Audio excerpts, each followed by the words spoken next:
Each year, Microsoft Research hosts hundreds of influential speakers from around the world, including leading scientists, renowned experts in technology, book authors, and leading academics, and makes videos of these lectures freely available.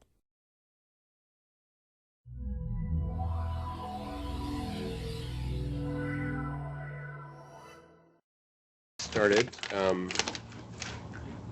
don't know. Well, I'll just assume that they're ready for that. In any case, it's my pleasure to introduce Chris Gignate, and he's here from Purdue, where he just told me he got his tenure. So he did his BS, MS, PhD there, so now ready to move on. So very easy. So he's going to be talking to us about using program counters to do prediction of the mysterious future for doing things like power management and web cache and disk caching. And I'm hoping to get from this talk enough to apply the same technique in the stock market. Chris. Thank you. I apologize in advance. If you guys can hear me, please interrupt. I'm fighting a bit of a cold, so it caught me on a plane on the way here. So today I'm going to tell you how to do instruction-based prediction in an operating system. And there are mainly two challenges. Users want high performance from their computers, but also want good battery life, so they want low power consumption. To address those issues, there are many solutions proposed starting at the hardware level, through the operating system, applications, and even user level. For example, my laptop, I just changed it to the presentation mode, one of the power management modes. Users want transparency. They don't want to be burdened with setting the power or setting different parameters in the system to provide good performance. Therefore, the prediction techniques have been very successful in providing good performance, energy management without involving the user. And this is the theme of my research. I want to provide high performance, good energy management without increasing programming complexity. In the past, I was first to show that sequential consistency can perform as well as release consistency. That was in my hardware years. By doing that, we settled a decade-long debate about memory consistency models and relative performances. So first, we proposed a custom buffer to store speculative state and use that in designing high-performance sequential consistency.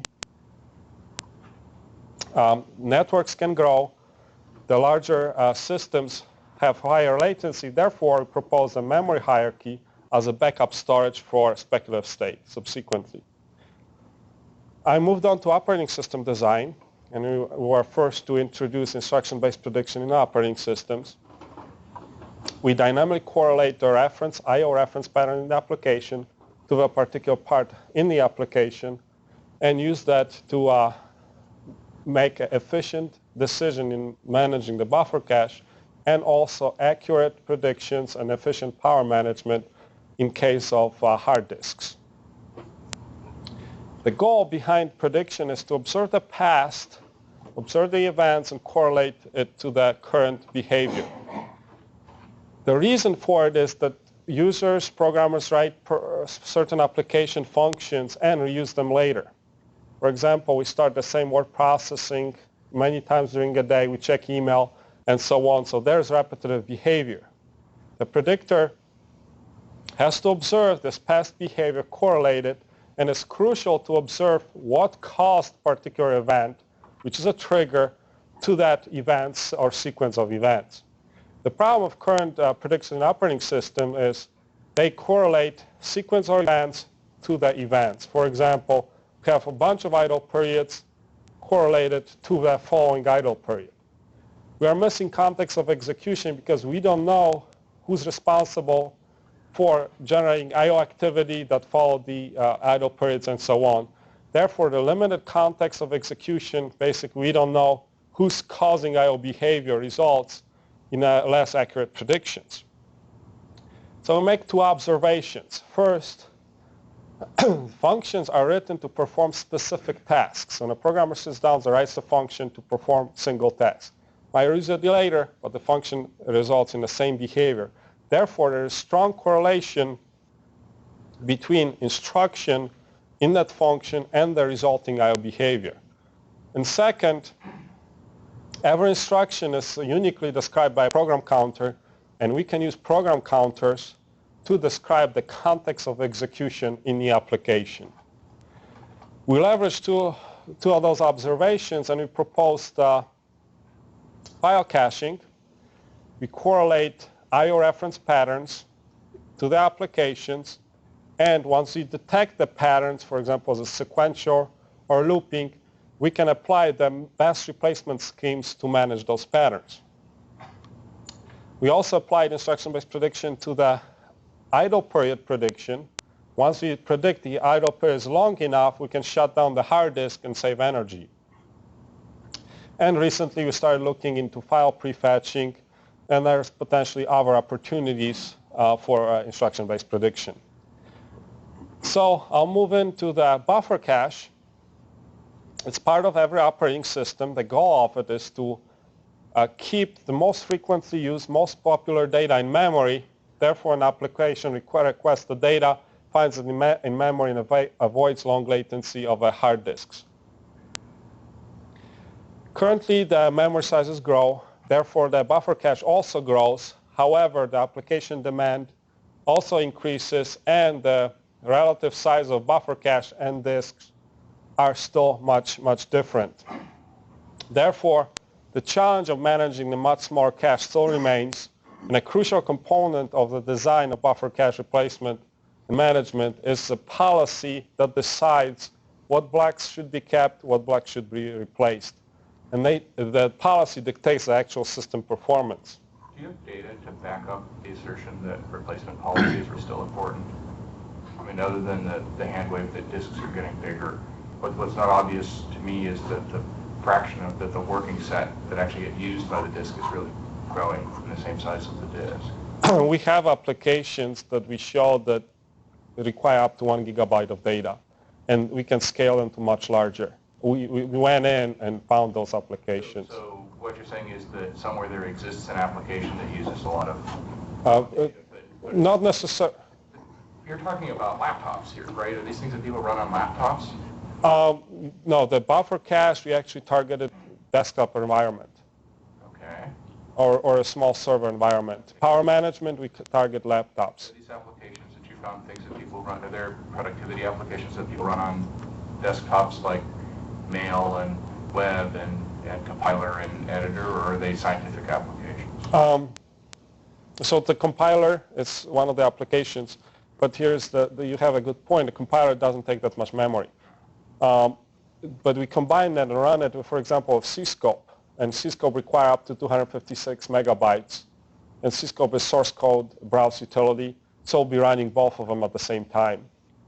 And so interaction of those is important. Right, but the machines that, I mean, I just talked to our tech guy today, and he said the machines we're getting for interns now have 2 gigabytes of memory in them. So using 256 megabytes of memory for your file image is an eighth of the memory of the machine. Right, but this is, Linux kernel is fairly small. If you want to develop large application, you'll require all this memory.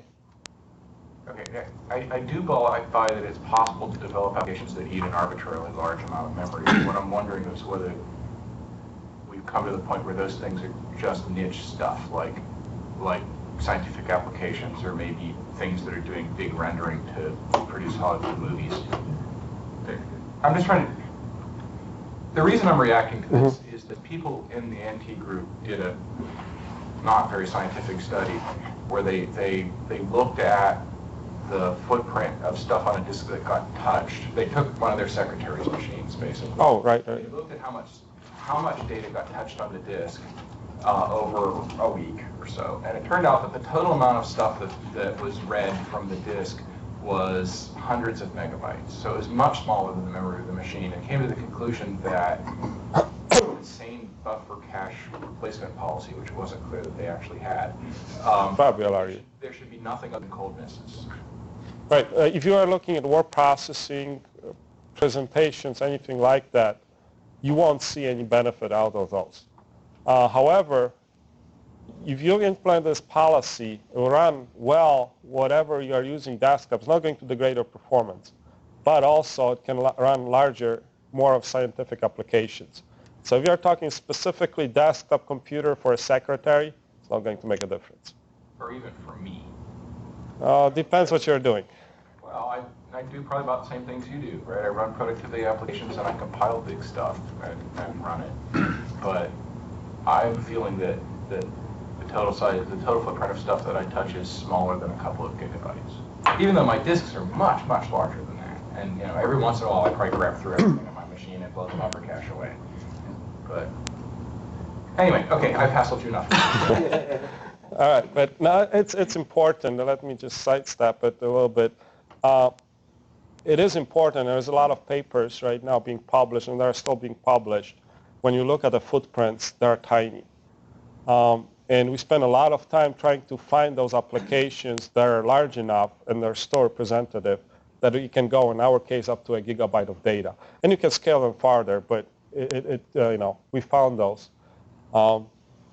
So it is crucial because otherwise, if we show, some of the papers use 40 megabytes, and this is their top storage requirements.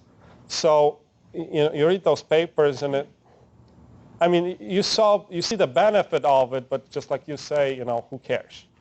But we went in, and this thing actually performs for much larger sizes, and you'll see later. Also, you can still use it for speculative prefetching, right? Oh, I completely buy prefetching for coldnesses. That's a whole different thing. Absolutely, if you can get good prefetching to avoid coldnesses, then you've won something.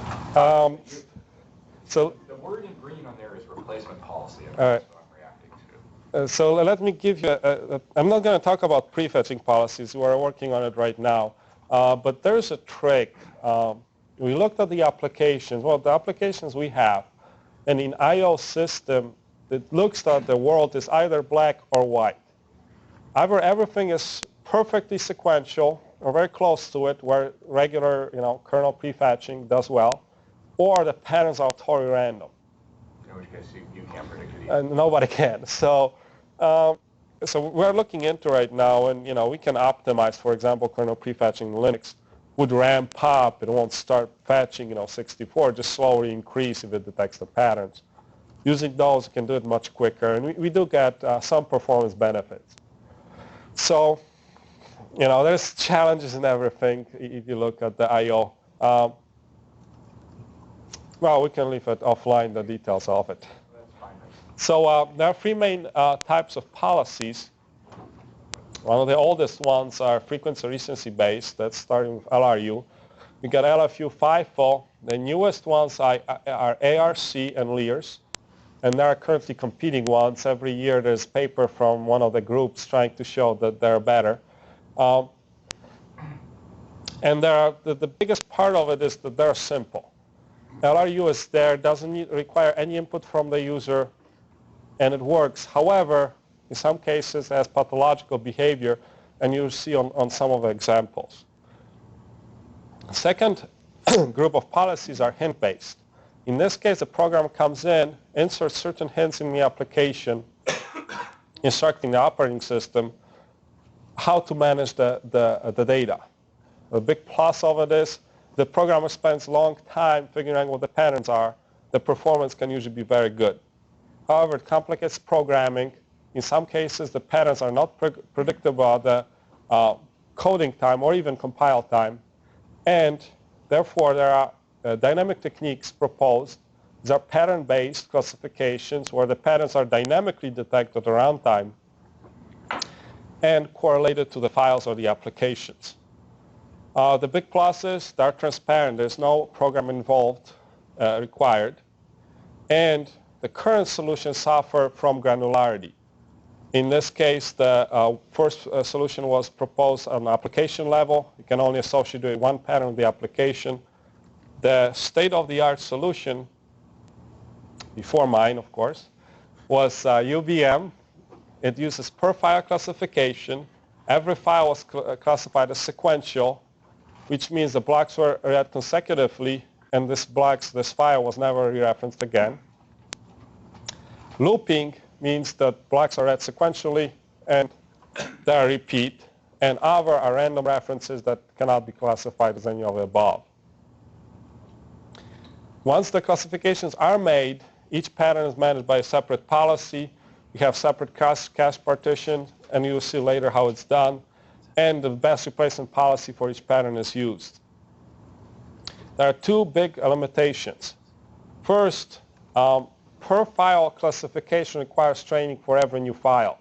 In some applications, we have up to 40,000 files, and we have to retrain and redetect the pattern. Second, per file classification cannot differentiate multiple patterns in the application. If these patterns come from different parts of the application, different call sites, my mechanism can detect them. So we leverage the observation that the I/O behavior can be correlated to the call site, and we propose the PC-based techniques for power management. We dynamically correlate the pattern to the call site, the function that is responsible for I/O, and as a result, we can adapt to changing user behavior, and we do not require modification of the application.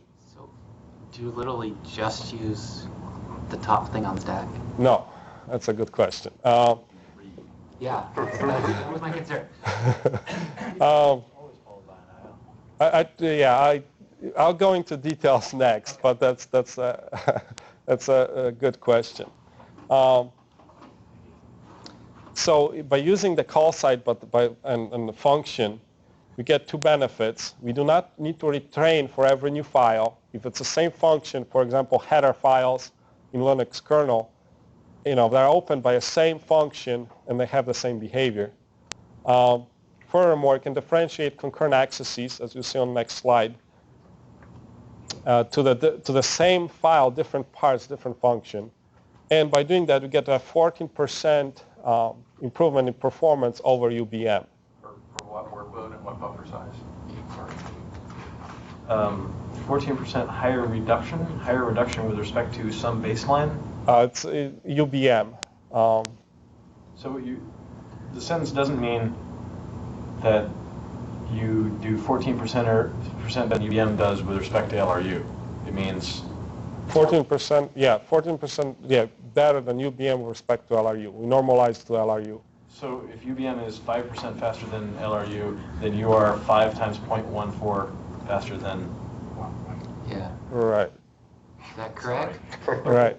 So the point, okay, well, I guess I'll have to see the actual numbers, but it sounds like that might be a very small fingernail of difference. No, it's 14%. It's pretty big. We get 7% for UBM as compared to LRU, and we get additional 14% on top of it. Okay, so you get 21%. 21%, right. So like 14% This is an points. important difference. Yeah. Right, it wasn't 14% of the difference. Right. Okay. But that still brings us back to my question. What was the workload and what was the memory size? So this is the average, and we selected buffer cache of 128 megabytes, I believe. Okay, so it's a very small buffer cache. Right. Some applications require more, but you try to pick one size. Linux dynamic. Is Linux, I guess, I'm not that familiar with Linux. Is it like the really old Unix things where the space that's used for the buffer cache is set aside at build time or something, and time is not dynamic? No, it is dynamic. So we had to actually do the measurements and to be able to compare them, we had to put some kind of restrictors in the place. So this is the buffer space that is allowed to be used. Because otherwise it would grow to 2 gigabytes and you wouldn't see any performance. Which is your point from before, I guess. Yeah. Okay. Well, another option would be just to take out some memory. Or increase the set size, but we wanted to keep it fixed, and it was easier just to change the boot time parameter for us. So here's one of the patterns in a TPCH benchmark. This is references to a single file. Virtual time is increased every time we have a block reference.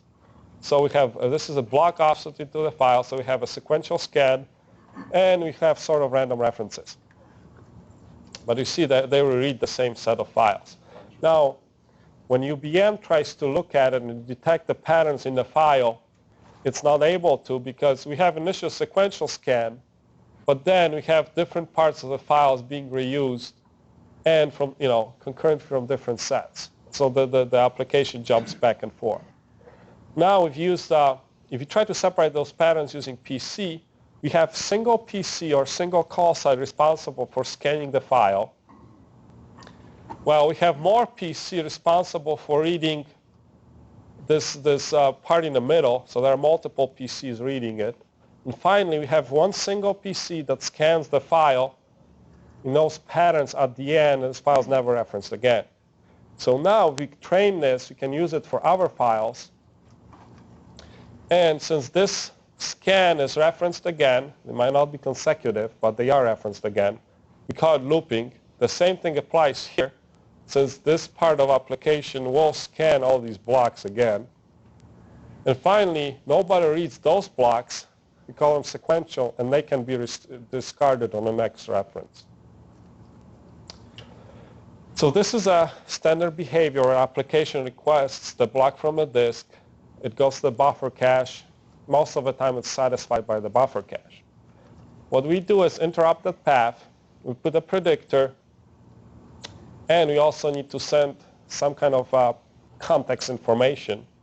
Once we have that, we make a classification. We classify it as what type it is, what period, if it's looping behavior, put in the cache, and we separate cache into free partitions. And you also need to manage them.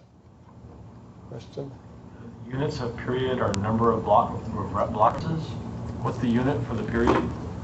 Yes, number of other accesses to the cache, block references to the cache.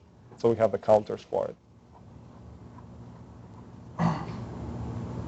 All right, so first I'm going to tell you how to retrieve the context of execution, and it's not single PC.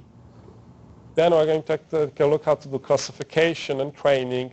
Finally, I'm going to give a brief background about cache management. So we have this function call, and we have a I/O wrapper here. So right away we see that single PC5 is not enough. Everybody in the application goes through this wrapper, and if we just record this wrapper, it doesn't tell us any behavior, nothing. So we have to go up all the way up the stack. Since we don't know how far we have to go, in our implementation, we traverse all the way up to the main function.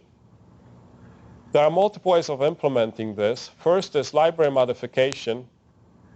In this case, as soon as we enter the library, we can go up, traverse the stack, and collect the program counters and get the call site description. However, we have to modify the library. The kernel interface is right here, and also the kernel to pass the information. Modifying library is not that easy. We tried that. There was a lot of spaces we had to modify and change it. So we went to an alternate approach where we just modify the kernel. There's no modification to the library. The interfaces are standard. However, we have additional stack we have to traverse. In case of fread, I think that's about 4 to 5 stack frames we have to traverse before we get to application space. However, as you see later, this overhead is not significant. So this is the implementation we went with. And once we have the call site description, we classify this call site. Okay, so Question? go back one slide. So you're going to tell us how you walk the stack. So the stack frames are set up standard, at least in Linux. Okay, so you're assuming that there's a frame pointer chain. There's a frame pointer chain, yes. Okay. Okay, so I have another question. So you're using the entire stack as your trace. All the way up to the main. Imagine you had, say, a B-tree lock-in function, which is a pretty important thing that's going to do disk I/O at the bottom. And it's recursive. And so what your stack is going to look like is some number of loops through the thing depending on how deep your tree is. Is that going to confuse you? I mean, of course, you don't want to traverse, 100 stacks. So I'm not worried about that. What I'm worried about is that something where you've got 2 levels down in a tree and 1 level down in a tree are going to look like different signatures to you, because even though it's just a recursion. And B trees actually are really important. This guy, I mean, it's a database, right? It's, of course, right. Caching, so it doesn't matter. So as far as training for multiple signatures, we will have to do that. We have to retrain for every signature, but I'm still saying this is much better than actually training for every file that you're accessing. No, I believe that. So Okay, he's not saying it's future. He's saying that he just has to do, he learns at a finer grain, right? He doesn't generalize over all of those recursive deaths. That would be future work. But okay, that's fine. all right. So we classified every call site into 3 patterns. We use the same patterns, but they have slightly different meaning. The call site is classified as sequential when it never references the same block again. Classified as looping when somebody else on this call site references the same block with some period. And we have other, this is during craning, or we cannot clearly classify it as sequential or looping. We can have multiple patterns per file. Every time we have a function call to a block, this block gets classification of the current function call, and this block can change classification over a period of the application execution. So once the signature is trained, we can access this, and any new file in the future that is accessed will get the classification on every access. Let's take a look at a quick example. So this is the new signature. We have never seen this application or this call site before. We access 3 blocks initially. We initially call them as others, hoping that they'll be in a cache and we detect some looping behavior. However, after a certain point, we don't want to keep them in a cache because it will trash the cache in case of sequential references. And we, at some point after this trash, we'll start calling all these references by the call site sequential and replace them from the cache. Next time we detect the same blocks being referenced again, we calculate the period in number of block references, and we associate with the call site signature, and we do prediction in the future. So we have 2 tables. The signature tables gives us the prediction. The block tables helps us with training. So once we have a call site signature, we look up in a table. It tells us there is no sequential blocks read by this function. All of them were looping with a looping period of 10, and we use the exponential average to calculate that. We compare this number and pass it to the cache as a looping with period of 10. We have to train. Every time we access the block, we have to record who accessed it in the past, and this is call site signature 1. So next time we come in and we have some looping behavior, we can update call site 1 with proper period. And this access happened at time 7. If we access at time 20, the period would be 13. This is time as ticks in block references. However, applications are large, and we cannot keep track of every block, and we have to do sampling. We do a simple sampling. For every call site, we record every 20th block. And I have some data that up to, I believe, about 100 blocks, you have fairly flat behavior. The idea behind it is that the call site do not change behavior. Therefore, you don't have to sample that frequently.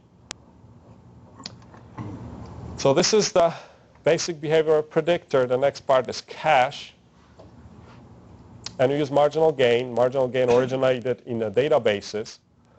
And the goal of marginal gain is to give the cache extra block to the partition that benefits the most. So sequential references are never accessed in the future. Therefore, they do not benefit. And they have only 1 block, or 2 or 3 if you have concurrent execution. Looping and other, by definition, keep multiple blocks, and they are used. Therefore, the marginal gain decides who benefits the most and allocates the blocks to that partition. So once the blocks are allocated, they're managed by distinct policies. Sequential is single block, so there is no policy to talk about. In case of looping, MRU, most recently used, has been shown to be the most optimal. And in case of other, we use simple RU. However, any other recency frequency policies can be used to improve the performance even further. We used LRU to compare it to the previous solution. We just focused in this research on separating the patterns.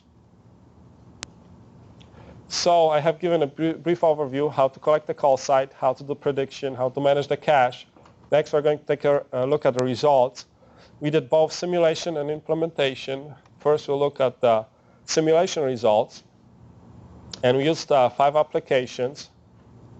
We used Cscope. I already talked about most of them. This is the source code browse utility. Glimpse is web indexing, web text search. We use GCC to compile a Linux kernel.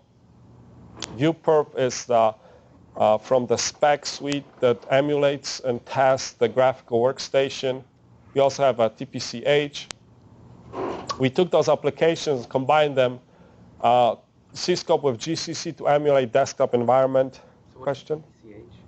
Excuse me? TCP or TPCH, that's TPC benchmark, one of the database benchmarks. We ran it on MySQL. oh, okay. H is a funny one. So we combine ViewPerf with Cscope and GCC to emulate the graphical workstation. And finally, we combine Glimpse and TPCH to emulate a small server in a company that runs both web index and a database server from a single computer. So this gives us our behavior, the performance of our predictor in the multiprocessor environment. There's a lot of numbers in this table, however, only 3 important ones. Have up to 865 megabytes of data. This is critical because we cannot sample every block. So we need sampling right there. We have a large number of files. They can be problematic for UBM to train, record, and for every file. Finally, combining 3 applications, we end up with at most 605 signatures. These are unique signatures in the applications that result in I/O. So next question is, where do you put it? How do you store it? The block table can be a problem if we don't do sampling. With sampling, without sampling, we would have to keep track of 220,000 blocks. With sampling, we at most recorded 9,000 blocks, and that results in about 180 kilobytes of storage using 20 bytes per block. Signature table is not a problem, 605 signatures. 24 bytes per signature is only 14 kilobytes. And in contrast, we have 43,000 files in UBM. We cannot keep track of all of them. However, it's not necessary to keep track of all of them. Some of them are too small to be classified or have sequential patterns that they get assigned right away. So we set it to 20,000, and that did not change performance. And with keeping track of 20,000 and with 44 bytes per file, you only get 880 kilobytes. So what's your 24 bytes per signature? Excuse me? The 24 bytes per signature? Mm-hmm. What are the 24 bytes? Oh, we have to record the program counter. This is the hash table. The call site, the period, it's 8. We have to record how many blocks we issued as sequential, how many we issued as looping. It's about 16. All right, good enough. But you're not recording, I think maybe Galen's question, so you're not actually recording the call stack. You're taking a half. No, this is signature. Oh, we sum up the, yeah, we use the addition to get the signature. This seemed to be fairly decent approximation, the fairly good hash function. We did not get any conflicts. So the storage is not prohibitive in any of these applications. So first, we use the trace simulations. We use strace, that's Linux utility that lets you intercept the calls from the application to the kernel. We intercept the read-write calls and collected is it read or write, process ID, call site signature, inode file descriptor. We use that to simulate the cache. We simulate 6 policies. You simulate program counter-based classification, per file-based classification, UBM, optimal, this is belated replacement, LRU, and two of the newer policies, ARC and Lears. And we picked a few applications. This is Glimpse. We have a cache size in megabytes and its actual hit ratios. We see that LRU and ARC have pathological behavior in this case. They are not able to give any benefit unless entire working sets fits in a cache. UBM, on the other hand, is able to do better. However, training for 43,000 files gives it some overhead and preferences from performing as well as PCC. In Glimpse, we have very few function calls. PCC is able to train really quick, and this is looping behavior. And PCC applies MRU and performs as well as the optimal replacement in validity. The next application is GCC, and we see they have only 4 megabytes of data. I use this to stress one thing. 79% of references in GCC are to the files that are smaller than classification threshold in UBM. And we set it to 3 blocks, so 79% of the files are referenced, and they have less than 3 blocks, 12 kilobytes, and these are header files. And we see that UBM is not able to detect those files. So it performs almost comparably to LRU. However, at this point, there are larger files and they're referenced twice. First time, they are generated, UBM thinks they are sequential and displays them from the cache. Second time these files are referenced, UBM thinks, oh, they're looping, I'm going to keep them in the cache. But since they're only referenced twice, the UBM makes a decision, the wrong decision both times. And that's the small person. The object files that get generated and then read by the linker, they would have exactly that behavior. It was some temporary files. It wasn't the object files. It was, I don't remember off the top of my head. There was only a couple of those. They went to /temp actually. The assembler output then gets read by the assembler. Does GCC still do that? Yeah. I mean, really? Doesn't it still I think so.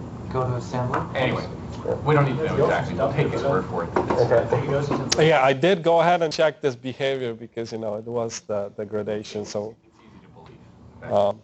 thank you. Because Does this also tell us that if you have more than 4 megs of cache, it doesn't make a difference? absolutely. So another important thing is, just like I said earlier, if you combine this with C-scope, then it's critical to detect those header files, the 79% that they are looping, and you want to keep them in the cache. So it's critical to detect those header files in the cache, and UBM cannot. They will end up in LRU. They will be replaced by the other files from a C-scope. So. And the other thing it tells you is that the cold miss rate is about 15%, right? Because that's where the Belady algorithm lines up with a maximum size cache. Is About 80. 85%. Yeah. So 15% of the references are cold misses, which makes you think the prefetching thing, if you did it, would actually be pretty important. Anyway. So. If you can figure out how to do it right. So yeah, you have to read the source files and the header files. That's about all it is. The trick part of it is the header files are tiny, so you don't have that much opportunity to prefetch. The source files might be a bit bigger, but they're not significantly bigger.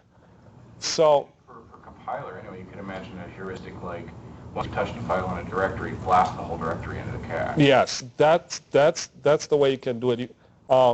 If you think about intro file, sequence of files prefetching, you'd get the benefit. If you think within the file prefetching, you wouldn't get anything. Right. So that's on a side note, program counter prediction would not help you with prediction of different files, since the application doesn't tell you, what's the next file. I mean, a solution like if I touch it in this directory, fetch the whole directory is applicable, but that has nothing to do with, instruction. That's not clear. It seems to me that that you could observe behavior from a particular program counter, and if you see that it tends to read files from, /include, and that there's going to be lots of files in there, I mean, it seems to me that it would help. Well, we're To keep the current file name as part of the call stack signature. That is, if you compile something 10 times, then if you compile something 10 times, then the latter 9 times it's just going to be in the cache anyway. Yeah. Well, basically, we need, program counter is not enough. We need an additional tool to tell us, what's being fetched. File names or directories. What I'm saying is, you probably want all of them, file names, directories, and the program counter. Right. That you might need that. I'm just saying that, the program counter, it's by itself, it's not helpful. But I bet it would help. Right. So we went ahead and implement that in Linux kernel 2.420. We used the stack traversal. We implemented both PCC and UBM with marginal gain and all their features. And we ran it on 2 gigahertz Pentium 4 with 2 gigabyte RAM, but we restricted the memory. And we used 40 gigabyte Seagate Barracuda drive. And the first question is, what about the overhead? How long does it take to traverse a stack? And when you have a cache hit, it takes about 3 microseconds. Cache miss in a standard Linux kernel takes between 5 and 10. Depends if you have to change tracks and so on. We only add 19 microseconds to this process. On average, 0.19 microseconds. 0.19 microseconds. On average, we traverse only 7 frames in the applications.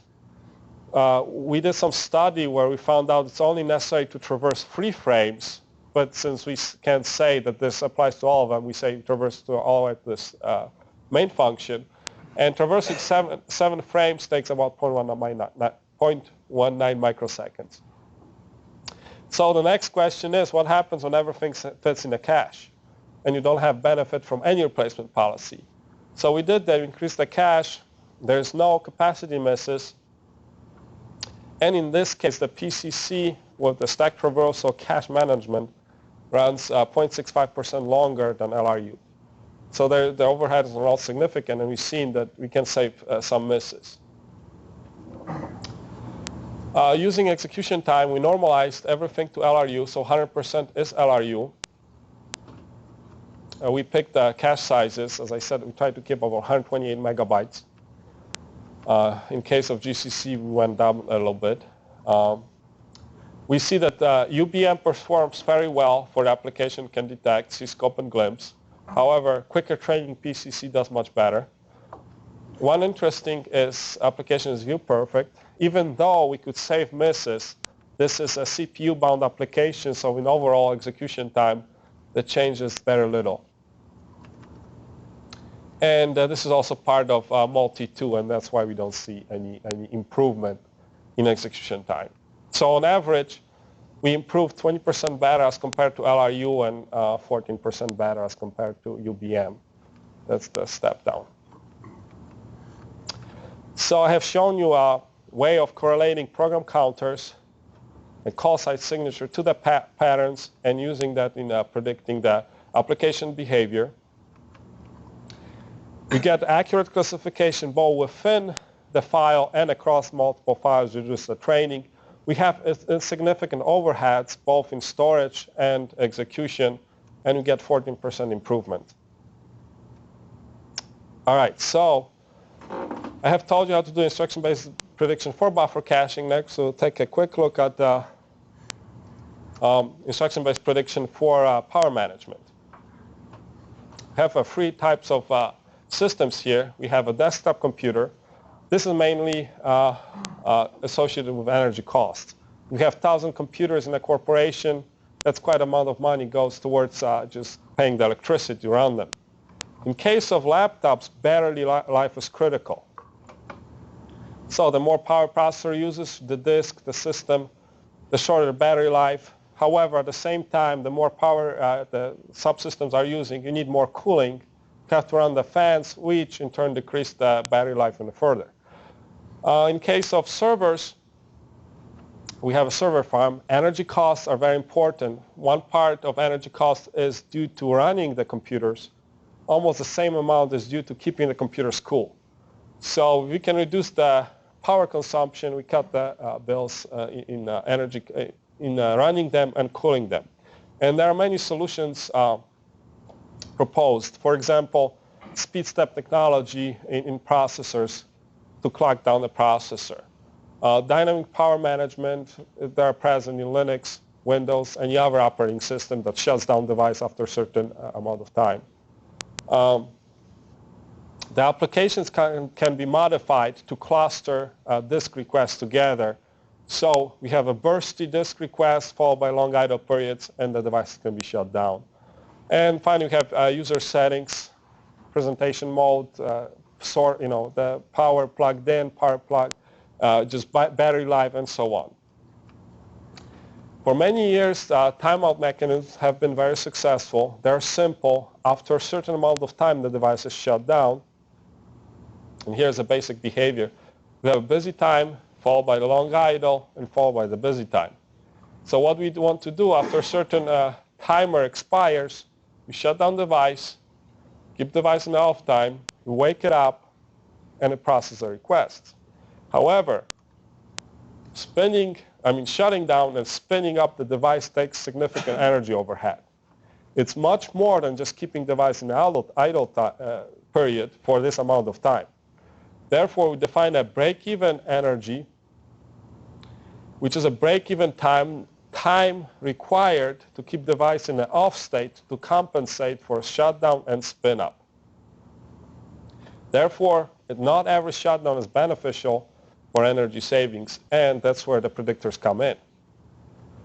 The state-of-the-art predictor is learning tree. It adapts to branch prediction techniques. It adapts a global branch prediction mechanism. Just like in hardware, it uses global branches taken or not taken. Learning tree uses and looks at the idle period, how long the idle period was, it shorter, longer, when they break even, how long they were, records those periods and records what period followed this sequence of the periods. It also uses confidence estimators. It has small 2-bit counters. Every time the behavior is predicted correctly, it bumps it up, and then it's also a mechanism for branch prediction. It's dynamic predictor since it shuts down the device immediately after it makes prediction, so it has higher energy savings than timeout mechanism. However, global history of idle, not idle period does not give you the context of execution, therefore it's less accurate even than the basic timeout mechanism. Again, we leverage our observation that functions are written to perform specific tasks, and we correlate signatures of a function to the idle period. For example, this function results in some disk I/O followed by a long idle period. So we have dynamic prediction. We shut down the device immediately. We have high energy savings, and the correlation to the particular part of our application gives us better estimate of what user is doing, and we get better accuracy. Here's a quick example. We found out signature 1, 2, and 1 is responsible for IOs before this goes idle. We used the timeout mechanism to shut down since we are training, but at the same time we record the sequence 1 to 1 leading to idle. Next time we have that sequence, we shut down the disk immediately, and we get much larger energy savings. So there are potential problems with it. First, it's not enough to record that signature 1. Even though that this is the complete call site, there's many disk IOs involved from different parts of the application. So we just record signature 1, because this was last one before the idle period, which shut down too soon. What we do is we use a path-based prediction, where we record, again, we summed up the signature to get the path description, telling that it was 1, 2, and 1 following some sequence. There are also potential problems with that, but we go to the next. In this part, we also miss some opportunity due to training. We use the timeout-based prediction, and we also have to see, can we do any better? Can we improve and reduce training? And finally, even though we use the signatures, 1, 2, and 1, we have a longer path. This is subpath aliasing, and we have to address those misses. So to reduce impact of training, we simply reduce the prediction table. The signatures are unique in the application. Every time you load the application memory, you get the same program counter, same call sites. Therefore, reduce the training. And second, we use timeout backup just like a learning tree used for cases when you have to train. To reduce a misprediction, we introduce a local history of idle period. This is history per program counter or per call site. Instead of having one global, we have for each one. Gives us better accuracy, allows us to distinguish similar contexts of executions, for example, in the case of subpath aliasing. And we also use a timeout filter proposed by learning tree, but bases the assumption that if IOs happen, they happen in a burst. Therefore, they use a small, less than a second, timeout mechanism in anticipation of next IO. So we use all these mechanisms, and we make prediction. However, predictions are made for each process independently. All these predictions and tables are per process. Every process makes a prediction. Global shutdown predictor asks and collects information from every process. Once every process says shut down the device, that's when the device is shut down. And it is guaranteed that every process will make the prediction either by a primary predictor, instruction-based prediction, or the timeout-based prediction. So at some point, all these processes will say shut down, and this is just end of all the inputs, and the device will shut down. Okay, so I have a question. What exactly are you defining as an I/O here? Do you mean something that misses in the buffer cache? Yes, correct. We correlate to actual misses in the buffer cache. Okay, so you only collect signatures for IOs that miss in the buffer cache? Or you signatures for everything and then we collect signatures for everything, and actually we did in the paper, we have a study where we only collect a signature for the IOs that miss in the cache. We lose a little bit on accuracy, but... That last one. What? In that case, you only get the last. Right, but if you have sequence of IOs that miss, you still get the path. So you have 10 IOs missing, you still, but yes, you lose a little bit of information. Question? So the output is whether after that access the disk was idle for a certain amount of time, for at least the break-even point? This is right, break-even. So this is binary prediction saying the idle time will be longer than break-even. You can shut down the device because it will benefit energy savings. So how can you and all of this? Because they're presumably not all happening at the same time. If process number one did that, I mean, yeah, if they all at the very same moment. So we are only trying to make the prediction that this process will be longer than break even. You have a point there that we can't say that this will be off for a minute, right? Or we don't know how long. So these guys. How long do you accept that you're anding them, but so presumably you're allowing it to have happened at some point in the past. The trigger, you're right. saying even though the trigger happened, several Correct. seconds ago, I still believe that it'll be idle longer than. So how long do you age? Any time in the past, when this guy say I'm off, we assume it will stay off forever. It's not the case, but this is the assumption that we only try to predict when to shut down the device. If you never age those out, though, eventually they're all going to. I mean, eventually it has to revoke its prediction if it's. Right. Well, if there's disk activity coming from, that process, the prediction will be revoked. Okay. So there's any disk activity coming when this is still being considered, the prediction has changed. All right. So we have a shutdown predictor. We use the same technology. We use S-trace to collect the same parameters, except we collected the time, so we can calculate how long the device is off and associated energy. We implemented a timeout learning tree in PCAP, and we modeled 20 gigabyte Hitachi TravelStar disk. So we did first simulation, and then we'll take a look at implementation.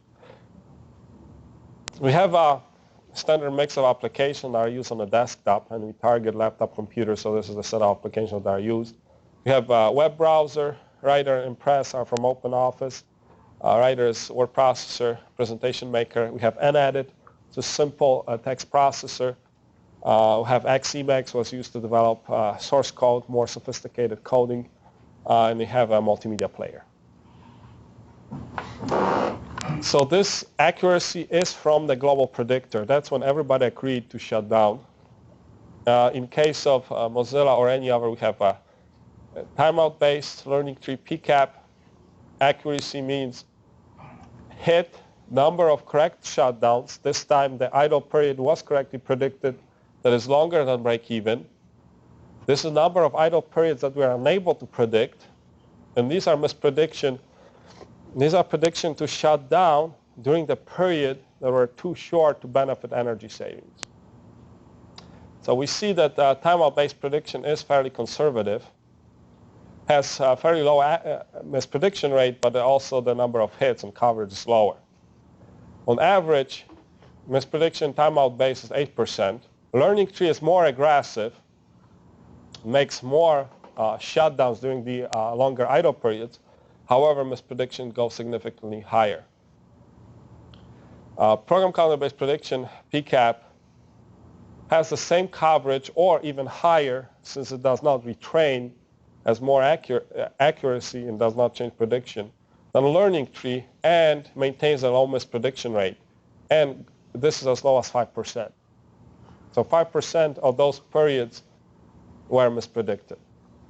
Now, most of these programs are user interaction things like a web browser. What did you use as input to the program? So we actually collected the trace from actual usage. Okay, and you ran the same trace for all of them, so it's, right, okay. Yeah, we collected a trace, and so that's... trace on somebody's machine that just happened to be running. Okay, cool. Yeah, and later I tell you how we use that to run the actual implementation. So next question, how much it translates to energy savings?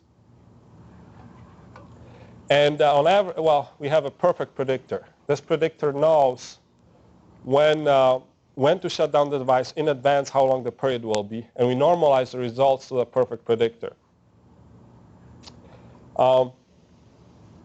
This is busy I/O. We can't shut down the device. These are a number of periods, idle periods, but they are shorter than break even. Therefore, we don't get energy savings if we shut down the device. This is a power cycle. This is an amount of energy associated with shutting down the spinning up device. You can see it's almost 100%. Well, half of it. So we can't avoid it. However, timeout-based loses a lot of opportunity. It still does, as far as energy savings are concerned, it still saves about 72% of energy. So but no shutdown fall on that then? The what? So 72% mean over, if there was a fifth? If there was no shutdown. If there's a fifth borrower was never shutting down, you're saying? Correct. I mean, this would be like huge, so that's why we don't put that in. Learning tree is more aggressive, but you can see that higher mispredictions result in much larger fraction of unnecessary shutdown due to, much larger fraction of a power cycle of shutting down, spinning up due to unnecessary shutdowns. And PCAP, we see is more accurate, and it also gives us better energy savings. It's only 2% away from a perfect prediction. Timeout base is about 6%. So if you look at it carefully, if you just consider energy, if you don't look at how accurate you are, most of the prediction mechanisms don't matter because you can turn down the timeout period and you get good energy savings. But then you are interrupting the user way too many times. So that's where we focused on accuracy in this research. Something, is this just the energy used by the disk, or is this the total energy? Yeah, this is just used by a disk. Our total energy system is about, depends on the usage, about 20% to 30% of the system. So here's the implementation. We took 2 laptops. We have an interface card that lets us measure the power. hooked it up to external disk, resistor, we have data acquisition board, and we measure the power energy. And here's a tricky part. We can make the user to replay the same behavior. So what we did with the trace we collected, we wrote the driver for it that does exactly what the application would do. Therefore, we're able to compare the schemes. So this is the graph we get from the executing application. This is the timeout base and PCAP. I just showed two. What's cool about it is we get much higher, faster shutdowns. We see that timeout is keeping this device in an idle state, and we're able to detect and shut it down. This is from 550 seconds to about 850 in running Mozilla. Again, we have in timeout, about, I think we set timeout to 10 seconds. We wait for it before it's shut down. In PCAP, we shut down immediately. And the same behavior is observed here.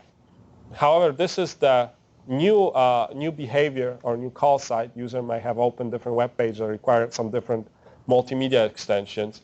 And we use this for training since both timeout and PCAP are shut down by the timeout mechanism.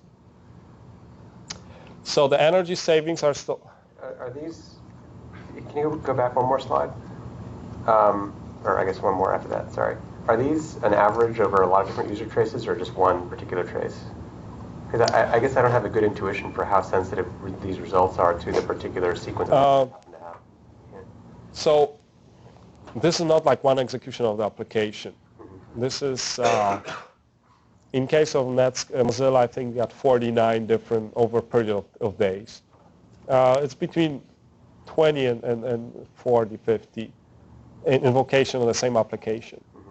So they should be fairly representative. How much variance did you see in between different traces?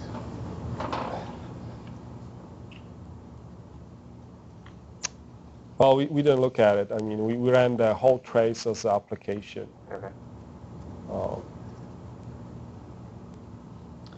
But yes, the user behavior does change, so you do have retraining every time. Okay.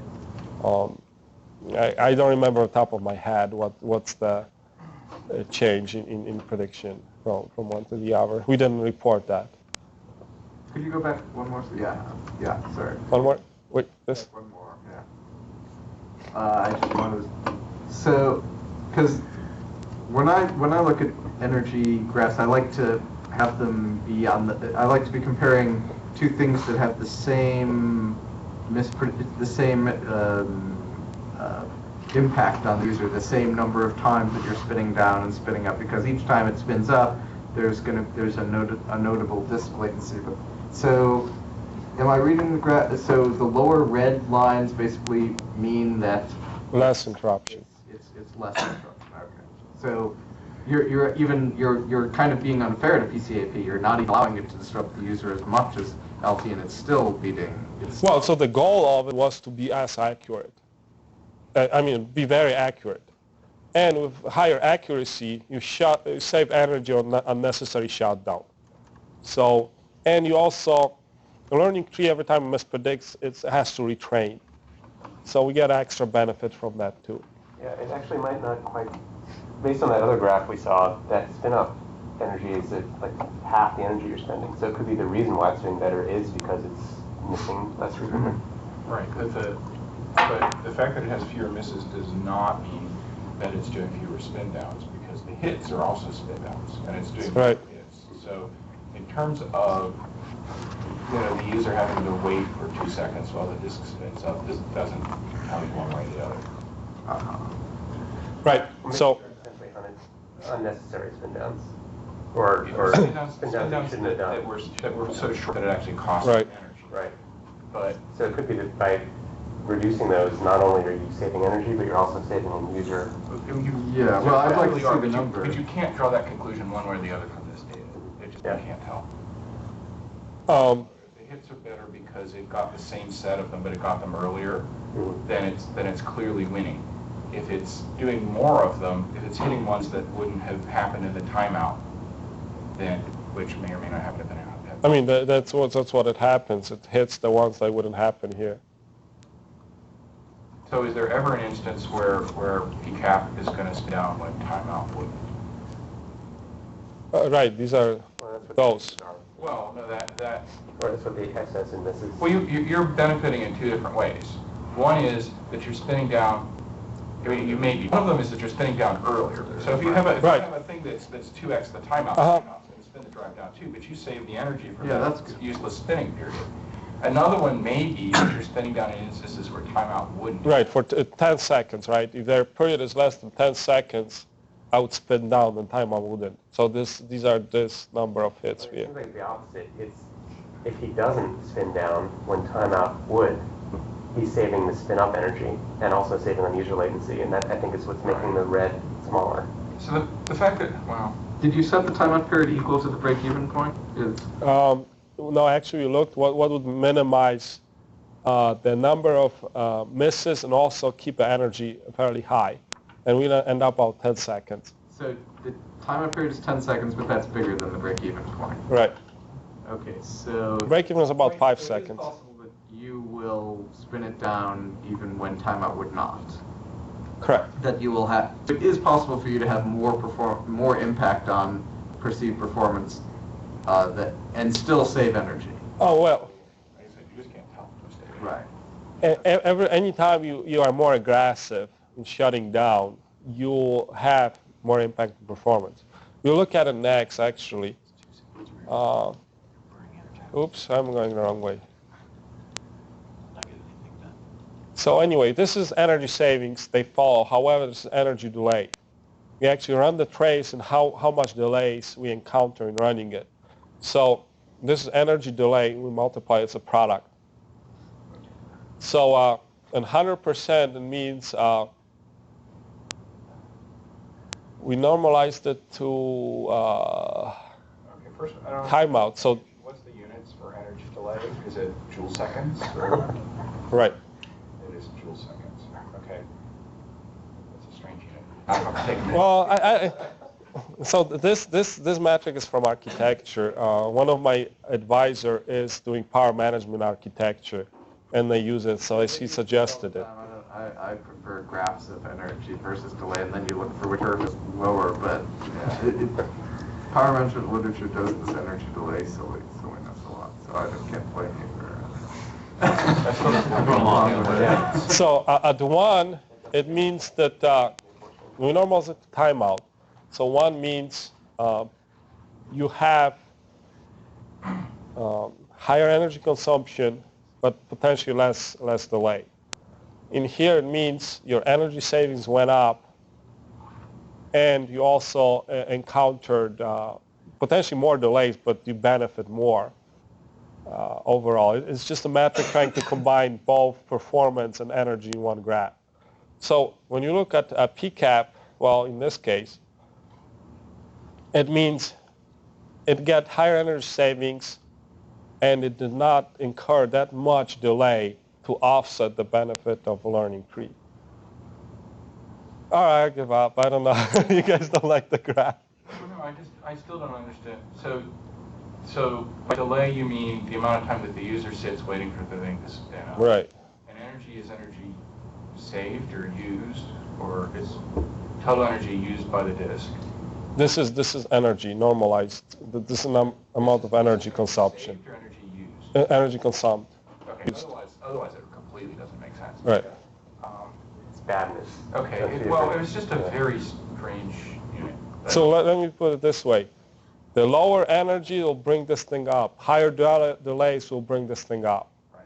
No, I understand. So at least it was in the right direction. Right. So you want these bars to be as low as possible. But it's not clear to me that a 10% savings in delay is worth a 10% savings in Yeah, rate. that's exactly. That's right. right. Okay. Well- I understand it now, and I'll take Jay's word for it. There's a whole field of people doing the same mistake. Not that it's a mistake, it's just hard to understand. Questionable thing. Now you understand that Now I it's the understand paper it. that measured latency in joules. And so it's sort of approximate badness, Yeah. basically. Or goodness, I guess, the lower. Badness, you want it to be lower, so it's Right. approximate badness. Okay. There was actually a study.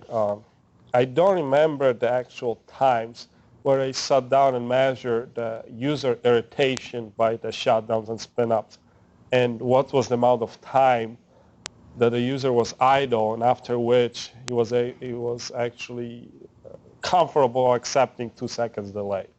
I don't remember off the top of my head, but since we are more accurate, it's better to have actual idle time than interrupt the user when he is opening a file and encounter delays when he is actually doing disk IOs without having any idle time. All right, so use instruction-based prediction to do power management. We are much more accurate than the previous solution. We don't have to modify the source code. We get the same benefit. We detect the patterns dynamically. And we are very accurate. We get good energy savings. And from a previous implementation, I discussed how long it takes to retrieve the call site signatures.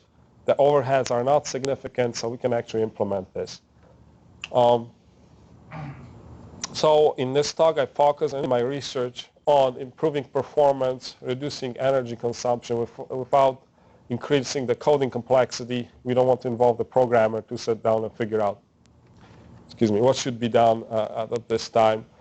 I showed you the context of execution can be correlated to the resulting I/O behavior.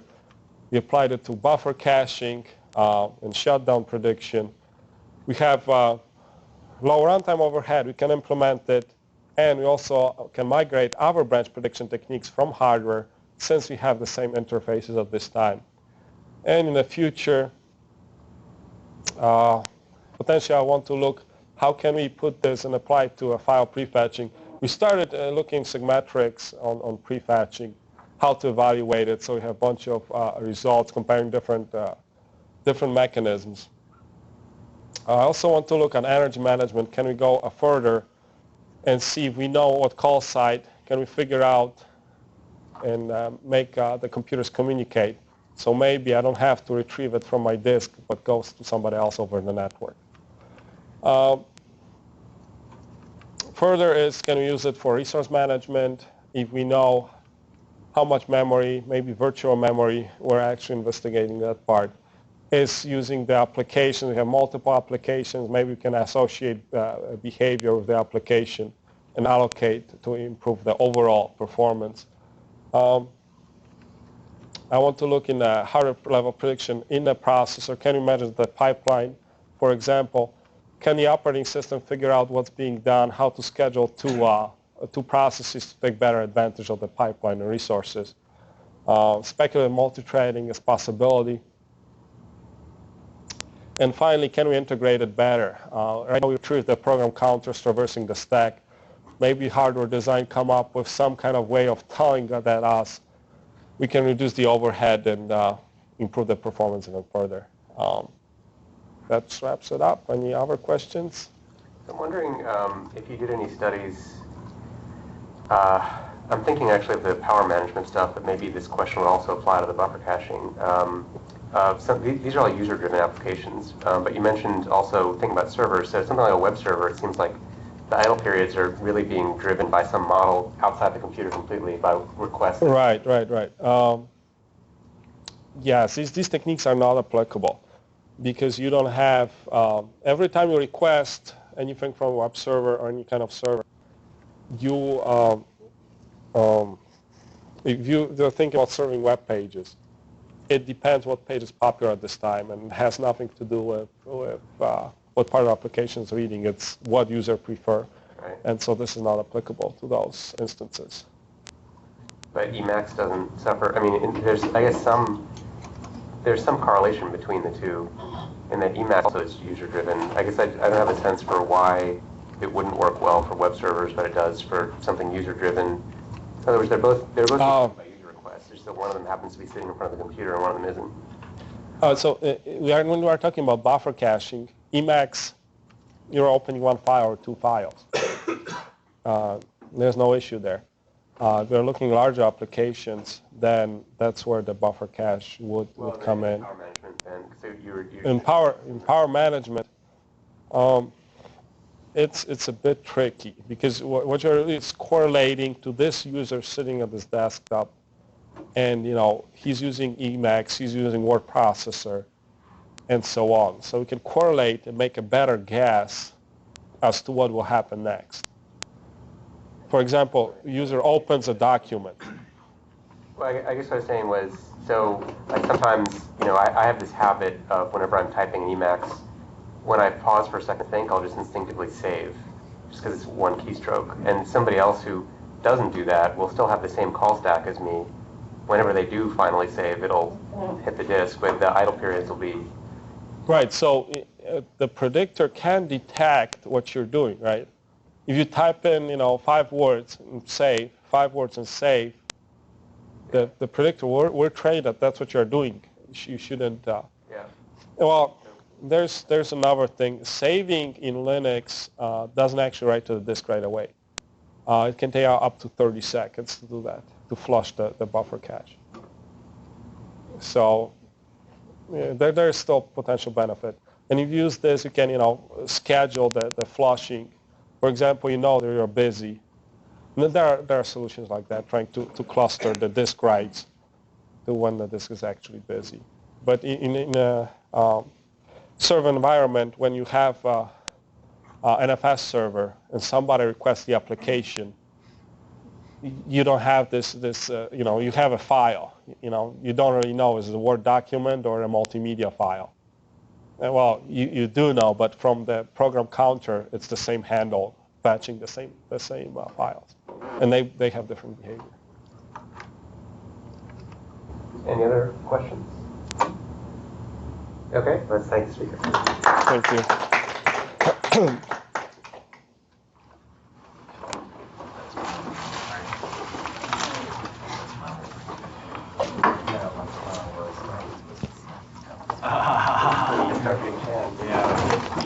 All right.